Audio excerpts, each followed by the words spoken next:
Hello, Sarah. This is one of those little fun, wonderful videos I like doing for you. Uh, I got sidetracked, so earlier I felt the energy to do it, and then I got sidetracked. So, of course, I just wanted to give you the update, let you know that we love you. Hope you don't mind my little beard there. Um, Everything's gonna be okay. You just gotta remember, always be tough, be cool, practice, practice calmness, practice exercise, whether it's Tai Chi, yoga, self defense, anything like that that's fun. You guys do karate and swimming, any other sports that you get into that keep you active, track, tennis, whatever. If you want to be into basketball, football, cheerleading, any of that or all of it together. You can do band, but they do a lot of marching and stuff and walking, which is good for exercise. But it's good to know how to play musical instruments, not only for your airflow and timing, but everybody loves music. That's why it's super popular. If people aren't rich and famous, then sometimes they get their way through their acting or music. So, I mean, not everybody can be that way, but the main thing is that you have an enjoyable life and hopefully a good attainable income to help you have anything that you would ever want for you or your family in the future. Um, but that's so far down the road. I mean, right now it's 2019. You're about 8 years old, so I'm just trying to do one of those far-reaching future videos just to inspire you. God forbid, anything would ever happen in life that sidetracks us from our plan of me having to work every day and mama working every day, and I mean, bar of inventing something new, becoming multimillionaires through the lottery, which does not really happen a lot. So you can't really count on that in life. Um, if you get a county job or teacher's job or public service job or even military, those usually used to have 20-year pensions. A lot of them are now more to 25 to 30-year pensions. If they have that, if you're in the regular working world, a lot of those you have to work till early out 62 if you have money in the bank. But nowadays they want you to work till 68. That's to get the insurance and the Social Security, and believe me, it's not a lot. So unless they have universal health care by then and better pensions, you do not get a lot of money at that point. You really need to start putting money in a Roth IRA or 401k or something better of the day. If they don't have a pension for you, you need to start creating your own, even if you're only making minimum wage, which it's hard to believe. My first job was $2 an hour. Then minimum wage was actually, that was summer help. Minimum wage was actually 3.35, and then I went up to 4, and it took for years for it to get to 5.50. But by then I was luckily in a job that put me just a buck or two above that. By the time minimum wage, by the time I left that job, minimum wage was maybe $6 an hour or so, but I was up to like 8 or 9, which was good. But then the economy inflation just keeps going up so much. People don't realize 30 years of inflation. I'm not trying to say this to scare you. Well, by the time minimum wage gets up to $8 to $9 an hour, they're trying to push for 15. Well, I'm just making, we'll say definitely more than that. But the point is minimum wage is encroaching upon all the lower paying jobs, which if this was 30, 40 years ago, we would be rich on that income. But because inflation's boosted so much, at least in this country, because you got to remember there's different incomes levels in every country. Certain dollars, like the Hong Kong dollar at this time, and certain ones there's the American dollar versus their growth, according to what some people have told me, is worth like 8 times as much. So if you actually had a good Social Security when you retired in a another country where your money was worth 8 times as much as theirs, then you'd have 8 times the money. It'd be like being rich on a small scale. You could actually hire a housekeeper and have somebody do your maintenance and stuff like that instead of trying to suffer through it yourself. So believe me, that's always a consideration. And if you ever get in the military, you can travel the world, but you got to remember it's the military. That's what they do. You know what they do. So you got to be careful and safe with yourself. So I mean, there's safer goals and jobs and careers to get into. The main thing is just remember to always look out for yourself. Do stuff that's fun for you along the way that's good for you and your family. Don't get wrapped up to always having to do stuff for your family and friends first. When you get up every day, you should try and focus on yourself first. Do what you can for you, and then if you can help your immediate family and sometimes your friends along the way, then that's always good. They raise us to be helpful and share and stuff like that. But from some of these other videos, you need to be a little bit more greedy with your time so you take care of you first so you have the ability to help and take care of others, and that's the gist of it. Like, we don't want a bunch of society to be raised greedy, but I've dealt with so many people that are kind of selfish and greedy along the way, and they only worry about themselves. I wish I could have started out in more jobs and realized what people were doing. That I've worked with a lot of people even years ago that they aren't. There's a definitely always a group of a dozen or more that's really friendly, and then there's the group of the mishmash, and then there's a group of the people that aren't friendly. So you'll know who those are, and you'll know how to deal with them when it comes. But don't keep going out of your way, especially to unfriendly people. It doesn't mean you don't try and talk to them and communicate them with you can, but some people are just set in their ways. But also, it doesn't mean with the friendly ones, don't go spend all your time, because if you notice, it's a two-way door of communication. Don't let them make you feel guilty for them. You're not getting a hold of them when they're not getting a hold of you.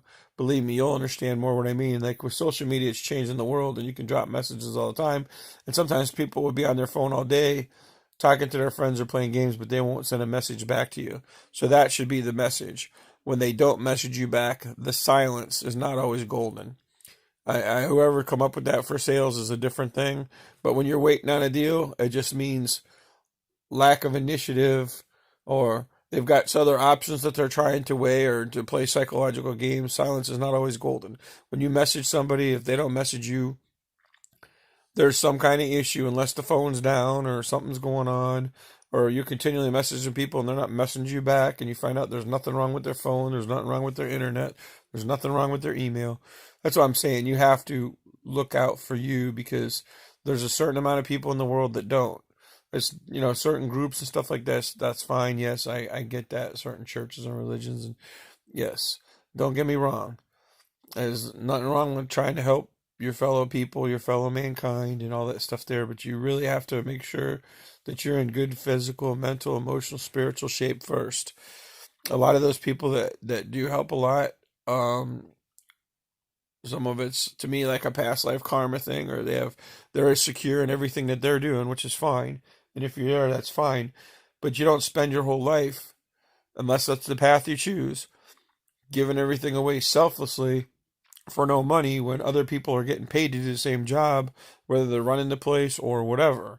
So if you ever get yourself in a position where you're actually running the place, helping, making money, when the volunteers actually get all the work done sometimes, don't get me wrong, but there's usually some people running that organization if you ever get involved in some of those.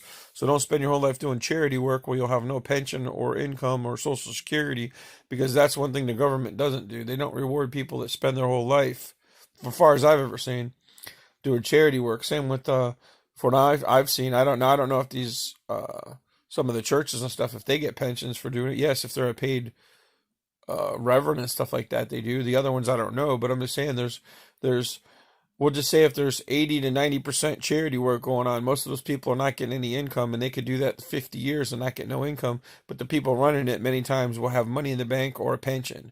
So that's kind of like, and I don't even know why I brought this up, but it's an important topic.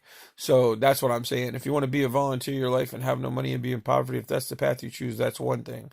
And if you're working for minimum wage and everybody's making 2 or 3 times the income, then that's why college is important for many people, or definitely entrepreneurship, getting your own company, your own job, doing side work, stuff like that, where you're doing stuff for your own business. Some people get into bands.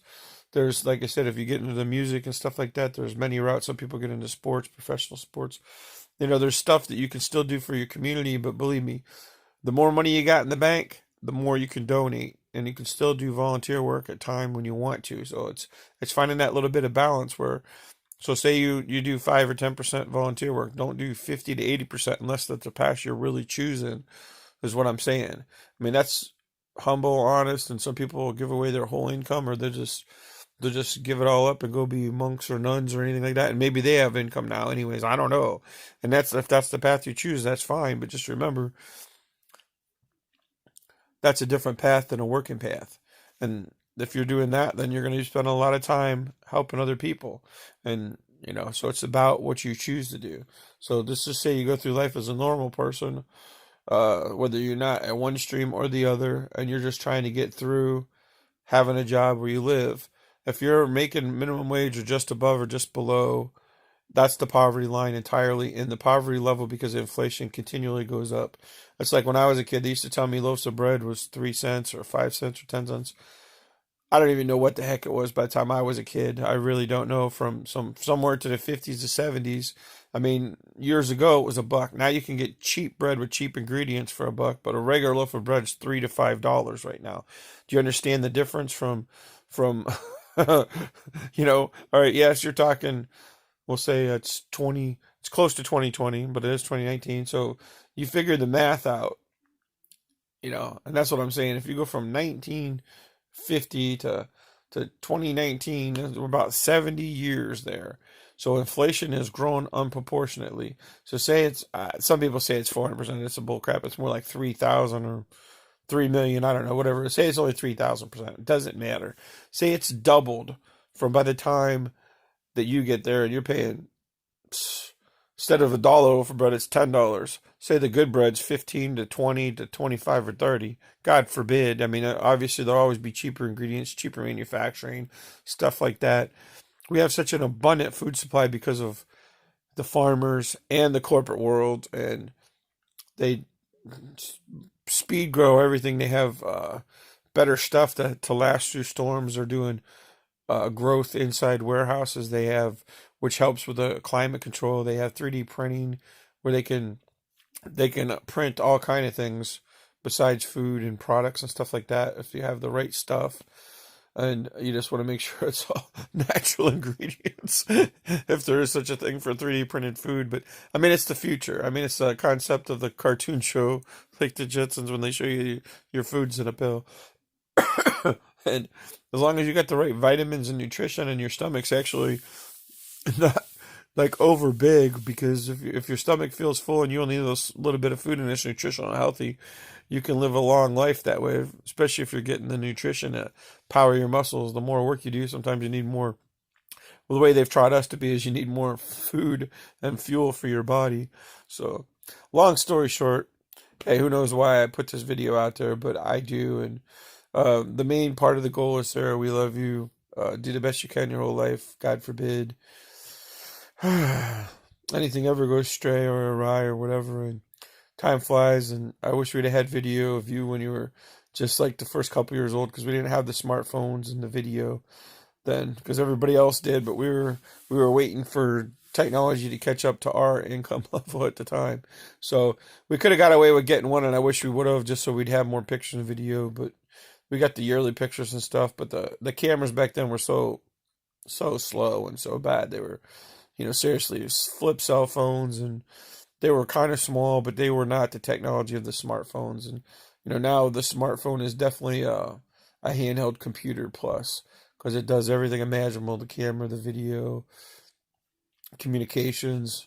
Like it does all the measurement and stuff that the construction guys used to have to buy all those tools, like $20 a piece. Like some of those measuring tools, and it doesn't necessarily do the laser light yet, but it will if it's not.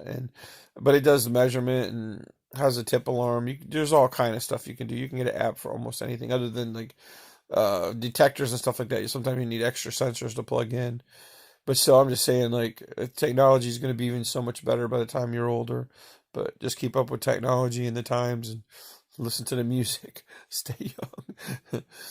But across the board, I had to do another update video. And like I said, I kind of switched from what I was working on, and I got a lot of stuff to do. And it's about an hour before we get you up and get you out the door for school. So, oh, that's my fun, uplifting video from Dad. So, we love you, baby. You take care. We'll talk to you soon, and always and often. Remember, stick up for yourself always, and be careful, be safe. Love you, Mooney back from your dada and your mama who's at work. So, talk to you later then. Bye. Love you.